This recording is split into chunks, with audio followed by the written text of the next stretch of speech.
How's it going, guys? Welcome to another video. With the NFL draft just over a week away, I figured now is a good time to go check out Brian Gutekunst's past 4 drafts to see how he's done in each year. So in Gute's first year in drafting in the 2018 NFL draft, he selected Jair Alexander, who, as we all know, has become one of the best cornerbacks in the league. Then with his second pick, he picked Josh Jackson, who I do remember at the time we thought we had a 1-2 duo to completely rectify our defensive back needs. Unfortunately, Josh Jackson did not pan out well and he was traded and hasn't done much. Then we had Oren Burks, who was in and out of the lineup due to injury a lot of times.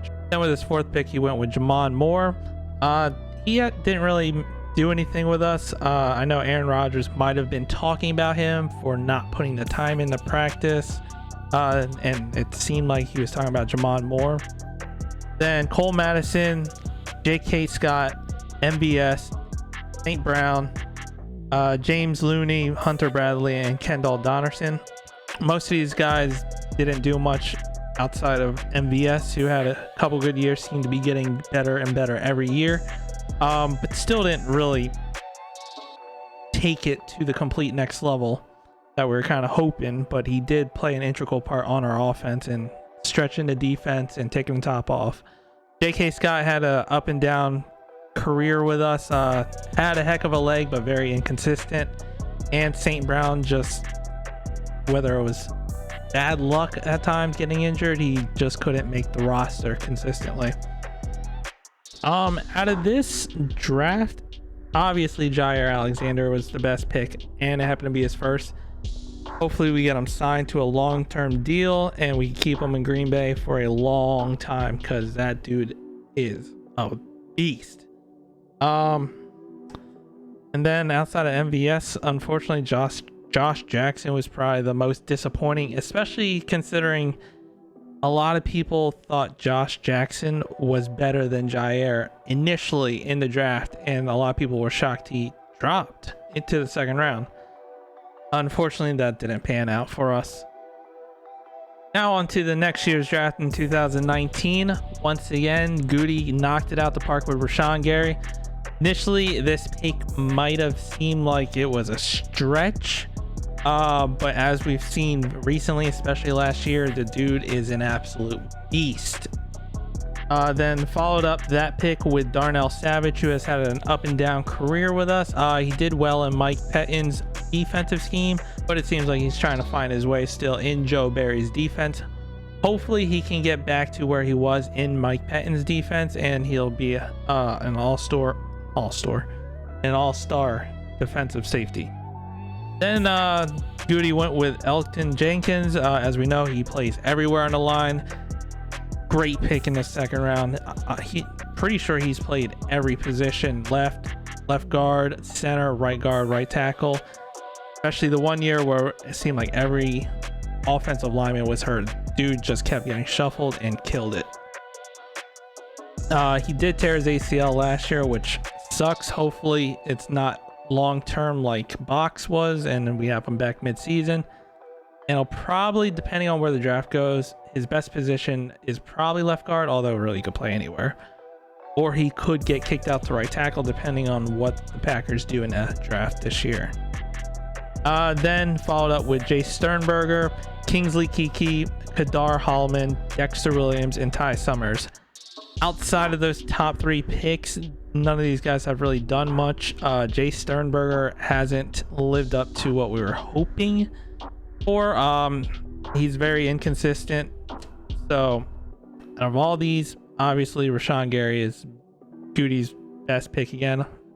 Not bad hitting 2 years in a row with your first pick on defense, especially since defense was a huge problem for us during these years. And although Elton Jenkins could fight for that spot just because of how pivotal he's been for our offensive line due to injuries. And most disappointing had to have been Jay Sternberger, since we were hoping he'd be the starting tight end for us and be another pass catching tight end before Tunyon came out of nowhere and took that job. Moving on to the 2020 draft, and where he picked Jordan Love. Yeah, that one still hurts. Then after the Jordan Love picked AJ Dillon. At first this was a slight head scratcher because we had Jamal Williams and Aaron Jones, but it made sense because we knew that we probably weren't going to be able to sign both of these backs, and the quads on him is ridiculous. Dude looks like he was built for Green Bay weather and playoff football. Then after that, Josiah DeGuara, Kamal Martin, John Runyon, Jake Hansen, I don't even know who that guy is, honestly. Simon Stepanek, Vernon Scott, and Jonathan Garvin. This draft didn't really do much for us. Obviously, Jordan Love hasn't played except in limited fashion when Aaron Rodgers was out due to COVID, and didn't look well against the Chiefs at all. AJ Dillon was probably our best pick. Looking back at it, he has played an integral part in our offense and has become a great number 2 back behind Aaron Jones to spell him, and actually to sometimes be the main back in the event Jones couldn't go. Josiah DeGuara hasn't really done much. We don't seem to be picking tight ends very well, unfortunately. John Runyon did play a good part on our offensive line, has done well at the guard position, so that's not a bad pick. Looking at all this, AJ Dillon, best pick out of the draft. The worst pick's gotta be Jordan Love at this current time. We don't know what Jordan Love will or could become, but considering we traded up to get this guy and he hasn't played, we don't really have a need for a quarterback, especially being one game away from the Super Bowl and there being a receiver on there. I believe, if I remember correctly, Patrick Queen was still available, and I know I was, and a lot of Packer fans were hoping to get Patrick Queen. It might have been better in the long run that we didn't get Patrick Queen, because then we got Devondre Campbell, who we have found is a stud. So I'm not mad now that we didn't get Patrick Queen, but the Jordan Love still hurts. Then lastly, we have last year's draft. Once again, Goody nailed his first pick, getting with Eric Stokes. Goody is very good apparently with his first pick when picking a defensive player. He has killed it at picking cornerbacks. Eric Stokes got thrusted into the starting lineup a lot sooner than we expected, and he got better he got better game after game, and they tried to pick on him in the beginning, but he figured it out. He found his way.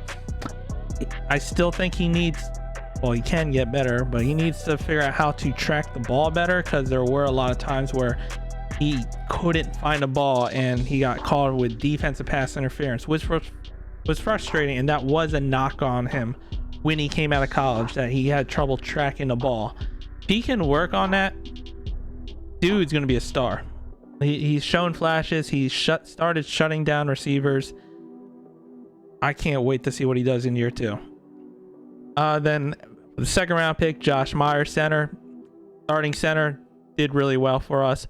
Amari Rogers, jury's still out. First year receivers tend to struggle in Matt LaFleur's offense, so I know I knock on Amari Rogers, and he makes me nervous, especially in punt return.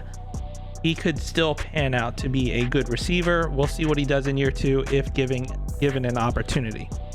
Royce Newman played a good part on our offensive line. TJ Slayton, Shamar Jean Charles, Cole Van Lannon, Isaiah McDuffie, and Kalen Hill. None of these players really did much or contributed much to our team. So out of this draft, yes, it's only been 1 year. So far, it's looking like Eric Stokes is the best pick thus far, especially if he continues on the trajectory of becoming a potential shutdown corner for us. Can you imagine just having Jair and Eric Stokes both shutdown corners on each side? I don't remember the last time we had that since probably Sam Shields and Charles Woodson. And Adrian Amos in the back. That could be our Nick Collins. Ooh. God, I miss Nick Collins. And as I said, it's only been a year, but I feel like Amari Rogers, just because, and it was the 3rd round, just because he's the highest pick, he hasn't done much, and we were hoping he would do a little bit more than he showed last year. Was probably the worst pick. Once you get into pick 5, 6, or 7, you kind of expect them to not entirely pan out, you hope, and you're kind of taking picks to see if there's potential there. So out of all that, I would say Amari Rogers is the worst pick, but like I said, he could pan out. So those are all the draft classes that Goody has been responsible for over in the past 4 years. He has a heck of a track record. He's been nailing his 1st round picks when it's dealt with defensive players. I still think he took a reach on a quarterback, so who knows if it's really just because he took a reach on a quarterback, but he's been nailing his 1st round picks.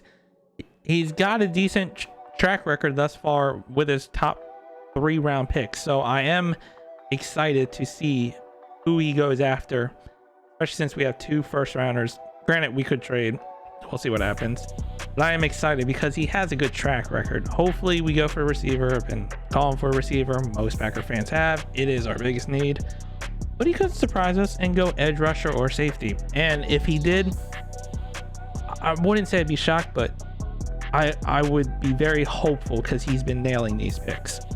But let me know what you think down in the comments. How do you like our draft classes?